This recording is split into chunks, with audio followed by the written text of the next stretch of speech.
नमस्कार दोस्तों, 24/7 learning point में आप सबका स्वागत है। आज के इस वीडियो में हम छंद के बारे में जानते हैं। तो चलिए शुरू करते हैं। छंद क्या है? छंद संस्कृत के छेदी या चेदी धातु से बना है, जिसका अर्थ होता है ढकना, छिपाना, आनंदित करना, प्रसन्न करना, खुश करना। इसका सर्वप्रथम उल्लेख ऋग्वेद में मिलता है और इसे पिंगल शास्त्र भी कहा जाता है, क्योंकि पिंगल ऋषि द्वारा रचित छंद शास्त्र प्राचीन ग्रंथों में से एक है जिसमें छंद की विस्तृत जानकारी दी गई है। इसलिए छंद को पिंगल शास्त्र के नाम से भी जाना जाता है। दोस्तों, जिस प्रकार से हम कपड़े पहनते हैं तो हमारा शरीर ढक जाता है और हम सुंदर प्रतीत होते हैं, जिसे हम देख करके प्रसन्न होते हैं, आनंदित होते हैं।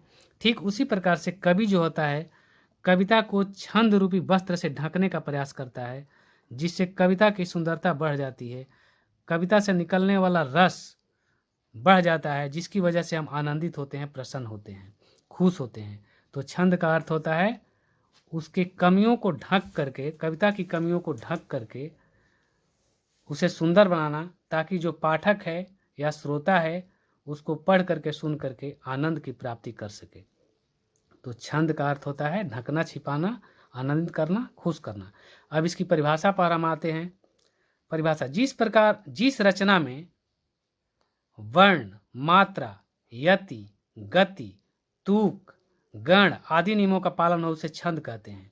जिस रचना में अर्थात जिस कविता में वर्ण, मात्रा, यति, गति। वर्ण क्या है? वर्ण सबसे छोटी इकाई होती है, भाषा की सबसे छोटी इकाई से और टुकड़े नहीं किए जा सकते। मात्रा क्या है? तो वर्णों के उच्चारण में जो समय लगता है उसे मात्रा कहते हैं। यति क्या है? यति का मतलब ठहराव। हम कोई भी सेंटेंस लिखते हैं तो हम खड़ी पाई का इस्तेमाल करते हैं, कॉमा का इस्तेमाल करते हैं, तो यति होता है। यति होना जरूरी है, वरना उस कविता का या कोई भी कहानी हो या हम लेख लिखते हैं, तो जब तक हम इन चीज़ों का यति का प्रयोग नहीं करेंगे, विराम का प्रयोग नहीं करेंगे, तो उसका अर्थ हमें सार्थक रूप से समझ में नहीं आएगा। तो ये यति हो गया। गति, गति का मतलब होता है प्रवाह, चलायमान। तो कविता गतिमान होना चाहिए ताकि आगे उसे पढ़ने में अच्छा लगे। ये नहीं कि एक ही अर्थ पर आप अटके रहो, तो फिर कविता का आनंद नहीं आएगा। तो इसलिए, और तुक का मतलब होता है तुक में तुक मिलना। जैसे रघुकुल रीत सदा चली आई, प्राण जाई पर बचन न जाई, आ रहा है ना, तो ये तुक हो गया। तो तुक का मिलना भी जरूरी है, इससे कविता की सुंदरता बढ़ जाती है। तो जिस रचना में वर्ण, मात्रा, यति, गति, तुक आदि नियमों का पालन हो उसे छंद कहते हैं। अब ये छंद के प्रकार कितने भाई? तो छंद मुख्यतः 3 प्रकार के होते हैं। पहला है वार्णिक छंद। वार्णिक छंद यह वर्णों पर आश्रित रहता है, अर्थात वर्णों पर आश्रित रहने वाले छंद को वार्णिक छंद कहते हैं। इसमें वर्णों की गिनती होती है। वर्ण को हम वृत्त भी कहते हैं, या वार्णिक छंद को वृत्त छंद भी कहा जाता है। अब 3 वर्णों का एक समूह होता है, उसे गण कहा जाता है। वर्ण भी, जैसे कि कमल में 3 वर्ण है, क, म, ल। तो 3 वर्णों के समूह को एक गण कहा जाता है। यह गण 8 प्रकार का होता है, इसमें जिसे यगण, मगण, तगण, रगण, जगण, भगण, नगण, सगण। इसको याद करने का एक सूत्र है: यमाता राज भानस लगा। य से यगण, म से मगण, त से तगण, र से रगण, ज से जगण, भ से भगण, न से नगर, स से सगण, ल से लघु और ग से ये दीर्घ के रूप में आता है। अर्थात लघु और गुरु, ग से गुरु, ल से लघु, ग से गुरु, यानी कि बड़ी और छोटी, या छोटी और बड़ी। तो इस प्रकार से इसके बारे में मैं आगे बता रहा हूँ। तो इसका ये नियम है। दूसरा इसका है मात्रिक छंद। मात्रिक छंद जिसमें मात्रा की गिनती होती है। वार्णिक छंद में हमने पढ़ा कि वर्णों की गिनती होती है, वर्ण की संख्या कितनी है उस कविता में, एक एक पंक्ति में उसको गिनते हैं, और इसे मात्रा गिनेंगे। जिससे मात्रा की गिनती होती है उसे मात्रिक छंद कहते हैं। मात्रिक छंद को जाति छंद भी कहा जाता है। तीसरा है मुक्तक छंद। मुक्तक छंद वे होते हैं जिसमें वर्ण एवं मात्राओं की गिनती नहीं की जाती। ये वर्ण एवं मात्रा के नियम से मुक्त होते हैं। आधुनिक काल के कवियों द्वारा मुक्तक छंद का प्रयोग किया जाता है। इसके जन्मदाता सूर्यकांत त्रिपाठी निराला माने जाते हैं। मुक्तक छंद में मात्रा या वर्ण का जो नियम है यह लागू नहीं होता है। अर्थात जब कविता की रचना की जाती है तो इसमें मात्रा एवं वर्ण पर ध्यान नहीं दिया जाता है कि कितनी मात्रा की गिनती है और कितने वर्ण की गिनती है। यह है मुक्तक छंद। अब मात्रिक एवं वार्णिक छंद भी कितने प्रकार के होते हैं?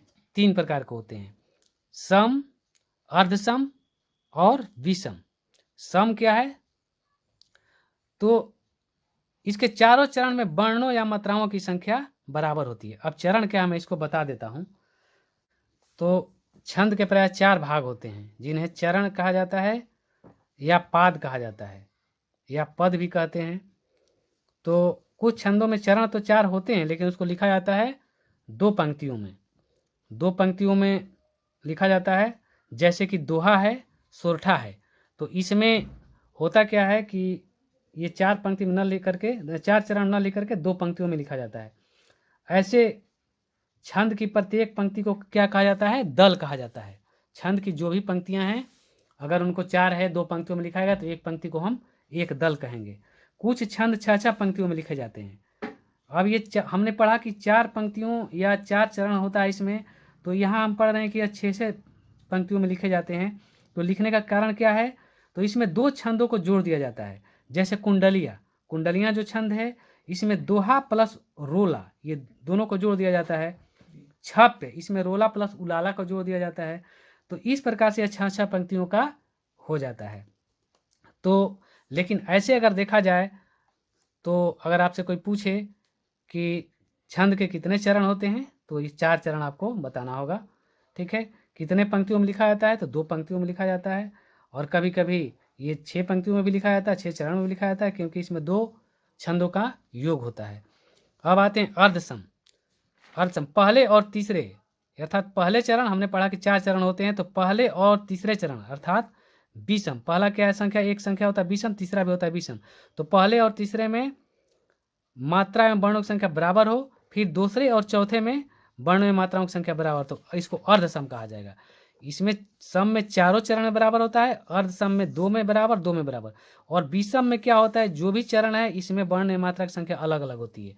4 चरण है या 4 पंक्ति हैं या 4 पाद है, तो सब में वर्ण की अगर गिनती करेंगे तो अलग होगा, या मात्रा गिनती करेंगे तो अलग होगा। अब वर्ण एवं मात्रा की हम गिनती कैसे करते हैं, इसके बारे में हम जानने की कोशिश करते हैं। वर्ण एवं मात्रा, अब इसकी कैसे गिनती करेंगे? तो वर्ण एवं मात्रा की गिनती करते समय लघु एवं दीर्घ के नियम का पालन किया जाता है। हमने यहाँ पढ़ा था, यमाता राजभानस लगा, ल से लघु और ग से गुरु। लघु मतलब छोटा और गुरु मतलब बड़ा। तो वर्णों एवं मात्राओं की गिनती करते समय लघु एवं दीर्घ के अर्थात छोटा एवं बड़ा के नियम का पालन किया जाता है। वर्णों की गिनती करते समय यदि वर्ण लघु हो या फिर दीर्घ हो, उसको एक माना जाता है। अब वर्णों की जब गिनती करेंगे तो इसमें दिक्कत नहीं है, क्योंकि चाहे वो लघु हो या दीर्घ हो, उसको हम एक ही काउंट करेंगे। लेकिन जब मात्रा की गिनती करते हैं तो मात्रा की गिनती करते समय लघु को 1 एवं दीर्घ को 2 माना जाता है। अब उदाहरण के द्वारा इसको हम समझते हैं, क्या है? जैसे कमल, कमल क म ल। अब इसमें 3 वर्ण है। हमने पीछे पढ़ा था कि गण का नियम, तो 3 वर्णों के समूह को एक गण कहा जाता है, जिसको जैसे क म ल। इसमें अब इस कमल जो शब्द है इसमें 3 वर्ण है, 3 वर्ण है और तीनों लघु है। क छोटी मात्रा है, म भी छोटी मात्रा, ल भी छोटी मात्रा, छोटी ये है अक्षर, और मात्रा भी इसमें छोटी है, क म ल। तो वर्ण भी 3 है जो लघु है, और मात्रा भी 3 है जो क्या है? लघु है। अब दूसरा एग्जाम्पल देखते हैं, साकार, साकार। अब ये वर्ण क्या है? स्व में आ लगा होता है, ये बड़ी मात्रा बड़ी हो गया, का भी बड़ा हो गया। तो ये वर्ण दोनों क्या है? बड़ा है, और एक र है जो ये छोटी है। तो वर्ण की जब गिनती करेंगे तो बड़ा हो या छोटा हो, हम इसको भी 1 मानेंगे, इसको भी 1 मानेंगे, इसको भी 1 मानेंगे। तो वर्णों की संख्या कितनी हो गई? 3 हो गई। लेकिन जब मात्रा को हम काउंट करेंगे तो मात्रा की संख्या अगर दीर्घ है तो उसको 2 मानेंगे। तो इसमें स में आ है तो इसको 2 मानेंगे, क में आ है तो इसको 2 मानेंगे, इसे र है या सिंगल है, छोटी है, तो इसको 1 मानेंगे। तो 2 2 4 1 5, तो मात्रा कितनी हो गई? 5। वर्ण कितना हुआ? 1 2 3, मात्रा 2 2 4 1 5। तो इस प्रकार से जब वर्ण एवं मात्रा की गिनती करेंगे तो वर्ण की गिनती करते समय चाहे वो लघु हो या दीर्घ हो, उसको 1 ही मानेंगे, और मात्रा की गिनती करेंगे तो लघु को 1 और दीर्घ को 2 मानते हैं।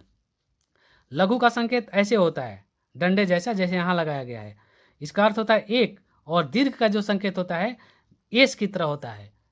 यहाँ पर एस लगाया गया है, तो इसका होता है, इसका मतलब होता है दो।